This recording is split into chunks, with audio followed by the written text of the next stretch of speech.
দর্শক আসসালামু আলাইকুম, সুমন ড্রাইভিং সেন্টার থেকে বলছি। আজকে আমাদের হাফেজ সাহেব গাড়ি চালাচ্ছে, দেখো কত সুন্দর সে গাড়ি চালাচ্ছে রাস্তা। তারপরে আলহামদুলিল্লাহ খুব ভালো চালাচ্ছে। দর্শক যারা ড্রাইভিং শিখতে ইচ্ছুক তারা আমার সাথে যোগাযোগ করবেন। আমার অফিস হচ্ছে কলেজ রোড মটিয়াটা। আমরা প্রতিনিয়ত ড্রাইভিং শিখাই। আলহামদুলিল্লাহ শত শত ছাত্র আমি বিদায় দিচ্ছি, আরও অনেক আলহামদুলিল্লাহ আমার হাতে আছে, রানিং চলছে। তবে আমার গাড়িটা ম্যানুয়াল গাড়ি, 6 গিয়ারের গাড়ি, 10 সিটের গাড়ি, নাবানা গাড়ি। যে যেখান থেকে ভিডিওটা দেখছেন বেশি বেশি করে লাইক করবেন, শেয়ার করবেন, কমেন্ট করবেন। ভিডিওটা নিজেরা দেখবেন, অন্যকে দেখার সুযোগ করে দেবেন। আর আমাদের হাফেজ আজকে চাকরিতে চলে যাবে, তার জন্য দোয়া করবেন আল্লাহ যেন তার চাকরিটা ভালো রাখে, তার শরীর স্বাস্থ্য ভালো রাখে, তার পেটটা একটু বড়।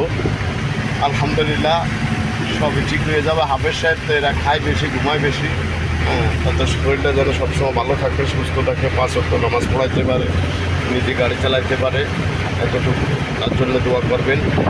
যে যেখানেই থাকেন আমরা দোয়া করি আলহামদুলিল্লাহ সবাই ভালো থাকেন। আমার প্রবাসী ভাইরা অনেক সময় বলে যে ভাই আমার ছোটো ভাইকে শিখাইতে হবে, আমার ছেলেকে শিখাইতে হবে। আমি বলি আপনারা পাঠাই দেবেন, আমি আলহামদুলিল্লাহ ভালো করে কাজ শেখাবো।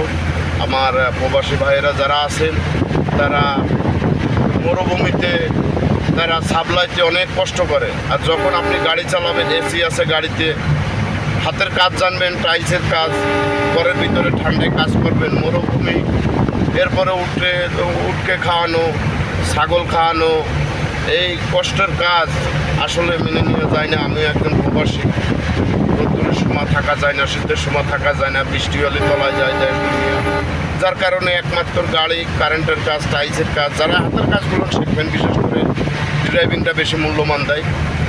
তো আপনারা ড্রাইভিংটা শেখেন। আর আমার বিদেশি যারা প্রবাসী বাইরে আছে তাদের জন্য দোয়া করি আল্লাহ যেন তাদের শরীর স্বাস্থ্য ভালো রাখে, আয় রোজগার বাড়ায় দেয়। আমি সবসময় কামনা করি তারা ভালো থাকুক। আলহামদুলিল্লাহ বউ বাচ্চা কাচ্চা নিয়ে তারা যেন সুখে থাকতে পারে। প্রবাসী ভাইদেরকে বলি আপনারা সঞ্চয় জোগাড় করবেন, বউয়ের হাত খরচ ছাড়া দ্বিতীয়ত টাকা পয়সা দেবেন না। বউকে টাকা দিলে সে টাচ মোবাইল কিনবে, বড় বড় আইফোন কিনবে, ভালো মন্দ কসমেটিক কিনবে, পরপুরুষের সাথে ডলাডলি করবে। সব মহিলা এক না, তারপরেও মনে করেন যে বাজারে আসলে বিদেশের থেকে এসে দেখতেছি যে বাজারে মহিলাদের জন্য বাজারে পা রাখা যায় না। তো আপনারা একটু সতর্ক হবেন। যারা প্রবাসী আছেন, বউ কখনো বাজারে একা ছাড়বেন না, হয়তো সন্তান দেবেন, বাপ দেবেন, মা দেবেন, এরকমের। আজ এ পর্যন্ত, আল্লাহ হাফেজ, ভালো থেকে।